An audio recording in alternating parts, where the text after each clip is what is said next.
Since we made like a comment a long time ago about using the Carrack and like group things, I'm gonna kind of go over this a little bit. So we're inside the Carrack right now.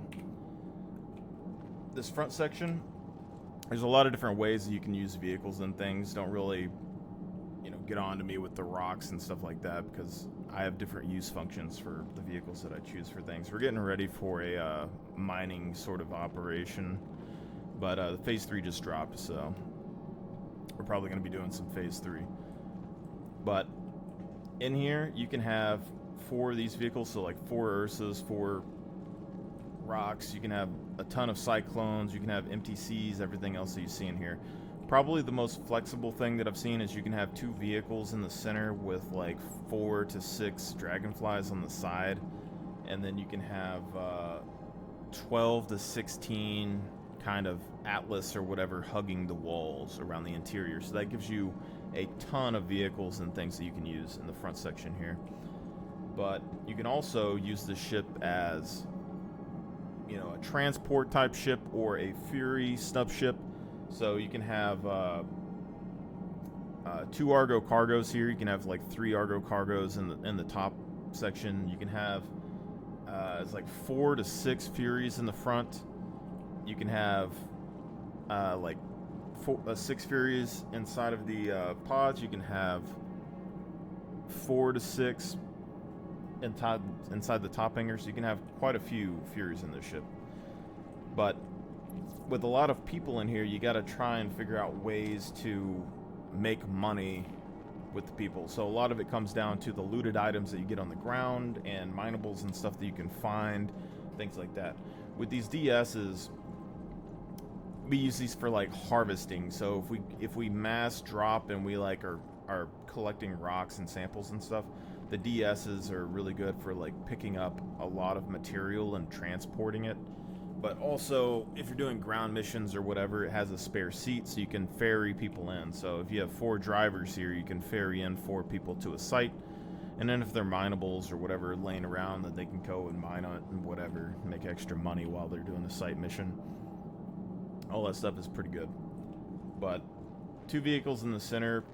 Pretty much a lot of vehicles have enough clearance for you to park on this ramp, and they'll kind of just chill right here. So these are perfectly fine with it. The MTC works as well with it. A lot of good stuff with that.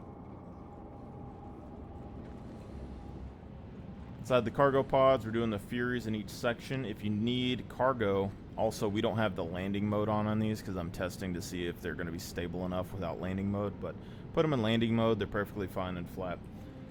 Underneath the ramp here, you can put extra Atlas Geo type boxes, things like that underneath there. You can put SCU boxes for FPS loot or storing minables or anything else of that nature. We're not doing super high volumes of cargo, so you want very high value loot that you can put in here. So you're looking at armor items, gun items, minables, things like that you could sell for a lot. Your Mondi parts, things of that nature. But you can have 6 Furies in here. We only have 4 for right now. But what ends up happening is the Carrack is capable of doing a lot of support for like ground missions because you have these. You can detach these Furies and you send them in solo if you need to. You can fly over an area and just bombard a POI with a ton of ship fire, like an absolutely barrage, like a barrage. Like it's not even.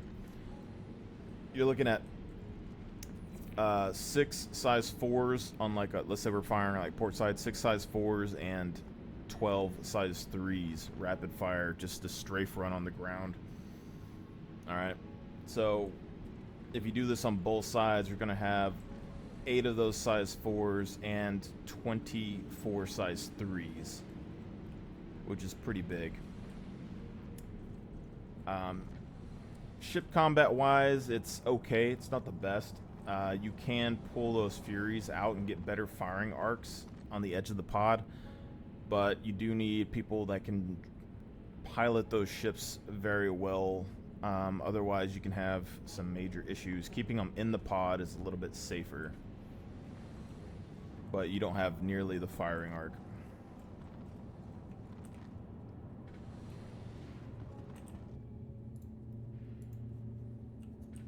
And since this ship, you know, eventually it's going to have scanners and things, so you're going to be able to get some data and resources to go and like sell or collect. You're going to have minables and stuff that you can collect, FPS gear and stuff you can collect. You got a med bed to do medical things. Potentially some repair that you can do in here in the future. This top pod, though, you can have 2 Pisces, you can have 3 Argo cargoes, you can have like 2 Argo cargoes and 2 Furies, you can have a Pisces and 2 Furies, you can have a bunch of Furies, but we're doing Atlas Geos in the front, and a lot of people get on to me for Atlas Geos as well because they say it's just use rock and the Atlas Geos are pointless, but for us it's the flexibility of the Atlas Geo for the most part. These have the jetpack on it. You can collect minables. They can store some of those extra items like tractor beams and stuff, so it frees up some of the weapon racks and storage and things around. But the big thing is that they can use the jump pack to get out of the Carrack and land on the ground. So you can mark a like a target on the ground, something that has minables or whatever. People get in here, you open up the top, and then eject a couple of people to harvest it while you're on route to like a POI site. So say you're going in for like a ground mission at a POI, you see like some hadnite or something that you can go and mine, or whatever mineable there is. You you know, put 2 guys in there, jump them out, they start harvesting while you're in your mission, and then you can fly the Carrack back, land, and then they can hop back inside, easy peasy. Or you can like send the Pisces over there and drag them back over to your ship if you need them, or you can swap out the cargo boxes on the back and put them inside of here and just kind of easily load and offload the minerals that's needed. If there's like a huge deposit of things that you could use, then you could drop all of these geos down to harvest all of them very quickly, and you can use the rock DSs to suck up all the minerals and transport them back to a ship, or you can use the rock DSs and put them somewhere else on the ship. You know, whatever you want to do with that for the most part. But these Atlases, they also provide basically an airdrop into a POI, so you can run over a POI, do a strafe run with guns, drop a whole bunch of these guys on the ground, they land, and then you can just use them as a drop pod essentially and do the POI site.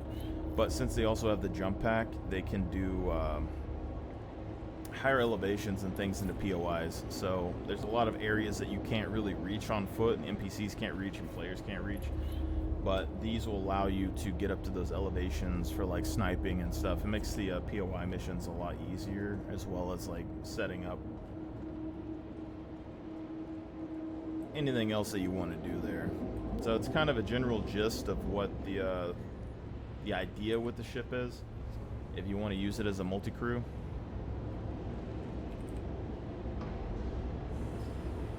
Not too shabby, but we are going to be doing the phase 3 pretty soon, so it is dropped. So guys, have a good one.